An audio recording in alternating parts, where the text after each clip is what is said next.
Bhadrakali my नै किन न्याय नपाएको अवस्थामा, रोग दुःख सङ्कटमा, जागिर अदालत सुरक्षा शत्रुबाट बस्न मान्छे किन भद्रकाली नै? आदरणीय दर्शकबिनहरू नमस्कार है। आज म तपाईँहरूलाई काठमाडौँको एक यस्तो शक्तिपीठको बारेमा चाहिँ जानकारी गराउँदैछु जहाँ हजारौँ मानिसहरू चाहिँ आँसु झार्दै मनोकामना चाहिँ माग्छन् क्या। जहाँ पुगेपछि मन आफै शान्त हुन्छ र जहाँ माईले आज पनि आफ्ना भक्तहरूको चाहिँ पुकार सुन्नुहुन्छ। आजको यो भिडियो चाहिँ म भद्रकाली माईको बारेमा चाहिँ तपाईँहरूलाई जानकारी दिँदैछु। एक देवी मात्र होइन, उहाँ शक्ति र विश्वास र न्यायको प्रतीक पनि हुनुहुन्छ। काठमाडौँ उपत्यकाको मुटुमा अवस्थित भद्रकाली मन्दिर केवल एउटा धार्मिक स्थल मात्र होइन, यो हजारौँ वर्षदेखिको आस्था, शक्ति र विश्वासको केन्द्र पनि हो। भद्रकाली माईलाई हिन्दू धर्ममा शक्ति स्वपीठी देवीको रूपमा पनि पूजा गरिन्छ। उहाँलाई अन्याय सहन नसक्ने, सत्यको रक्षा गर्ने र दुष्ट शक्तिको नाश गर्ने देवी पनि मानिन्छ। पुराण अनुसार जब भगवान शिव चाहिँ सेती देवीको वियोगमा क्रोधित हुनुभयो, तब उहाँले क्रोधबाट उत्पन्न भएको शक्ति नै भद्रकाली हो भन्ने पनि गरिन्छ। जस्तै भद्रको अर्थ हो कल्याणकारी र कालीको अर्थ हो चाहिँ शक्तिशाली देवी के। अर्थात् भद्रकाली माई भनेको कल्याण र विनाश दुवै शक्ति भएको देवी मानिन्छ। उहाँले असुर, अधर्म र अन्यायको अन्त्य गर्ने अवतार लिनुभएको विश्वास पनि गरिन्छ। काठमाडौँको टुँडिखेल नजिकै रहेको भद्रकाली मन्दिर मल्लकालीन समयदेखि नै प्रसिद्ध मानिन्छ। त्यसबेला राजाहरू युद्ध जानु अघि, राज्यमा शान्ति चाहिँदा र कुनै पनि ठुलो निर्णय गर्नु अघि चाहिँ भद्रकाली माईको पूजा अनिवार्य रूपमा गर्नुहुन्थ्यो क्या।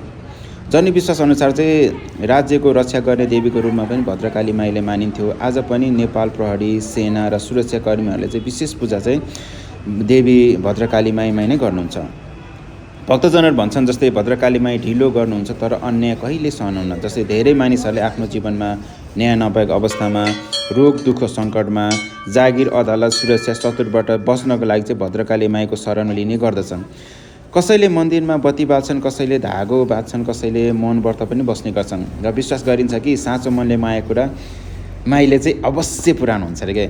भद्रकाली माईले शक्तिको देवी मानिएको परम्परागत रूपमा बलि दिने चलन पनि रहेको थियो, तर आज मानिसहरूले चाहिँ त्यसमा फलफुल, नरिवल, फुलदीप, धुपहरू आदि मात्रै चढाएर चाहिँ त्यहाँ पूजा गर्ने। जस्तै विशेष एकदमै मनपर्ने रङ चाहिँ अत्यन्त प्रिय मानिन्छ, त्यो चाहिँ रातो रङ चाहिँ उहाँलाई एकदमै प्रिय मानिन्छ।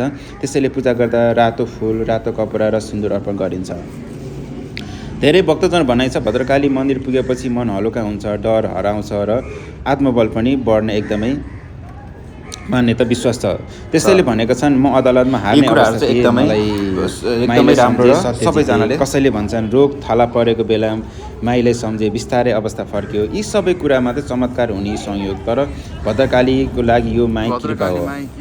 बिहार भद्रकाली आए दर्शन गर्नको लागि तपाईहरु सक्नुहुन्छ। धूपको बास्ना, मन्त्रको ध्वनि र भक्तजनको श्रद्धाले मन्दिरको वातावरण एकदमै पवित्र हुन्छ। आरतीको समयमा मन्दिरमा छिट्टै शक्ति महसुस हुन्छ।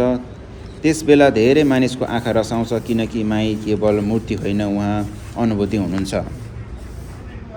साथीहरू, भद्रकाली माई केवल पूजा गर्ने देवी मात्र होइन, उहाँ सत्य, शक्ति र विश्वासको प्रतीक हुनुहुन्छ। यदि तपाईँलाई जीवनमा अन्याय, डर वा पीडा हुन्छ भने एकपटक साँचो मनले भद्रकाली माईले सम्झनु। यदि तपाईँलाई चाहिँ यो भिडियो मन पर्यो भने चाहिँ लाइक, कमेन्ट, सेयर र एक सब्सक्राइब गर्न चाहिँ नबिर्सनु होला सबैजनाले।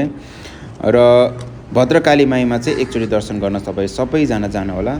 श्री भद्रकाली माई की जय। ल सबैजनाले एक सब्सक्राइब गरेर भिडियोलाई अन्त्यसम्म हेरिदिनु भयो। धेरै धेरै धन्यवाद।